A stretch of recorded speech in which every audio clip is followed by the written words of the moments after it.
अगर आप भी हलकट भोजपुरी आइटम के वीडियो सबसे पहले देखना चाहते हैं तो चैनल को सब्सक्राइब करें और घंटी दबाना ना भूलें। आवो ये छटका भैया पहले तो हर बारी सगरो कईनी तैयारी।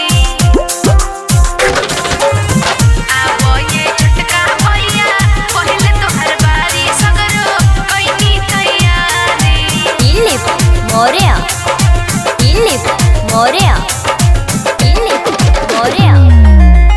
बाध के बाराखी भैया बहिन प्यारी सगरो कोइली तैयारी। बहिन प्यारी सगरो कोइली तैयारी। बाध के बाराखी भैया बहिन प्यारी सगरो कोइली तैयारी। आवो ये छटका भैया पहले तो हर बारी सगरो कोइनी तैयारी।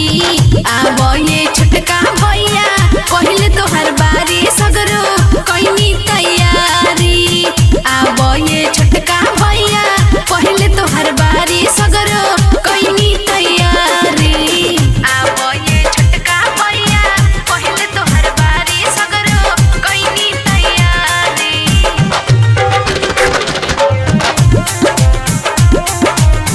आवो ये छटका भैया पहले तो हर बारी सगरो कोइनी तैयारी।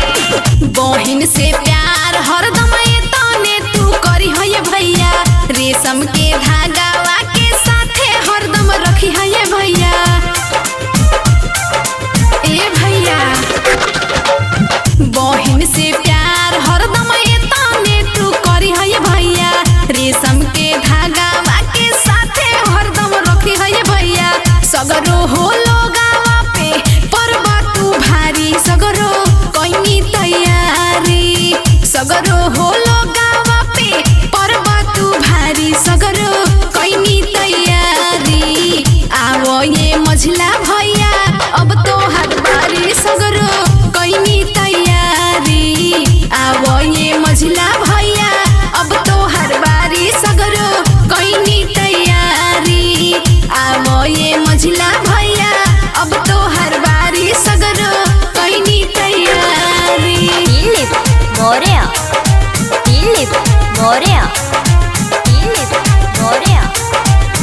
आवो ये मझला भैया अब तो हर बारी सगरो कोइनी तैयारी। माथावा सजाई दिला गा के हम चंदन।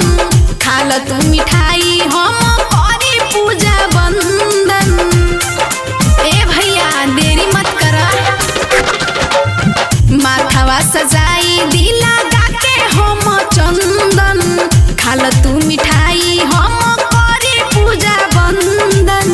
सिसवा झुकावा तानी आरती उतारी सगरो कोइनी तैयारी।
ये भैया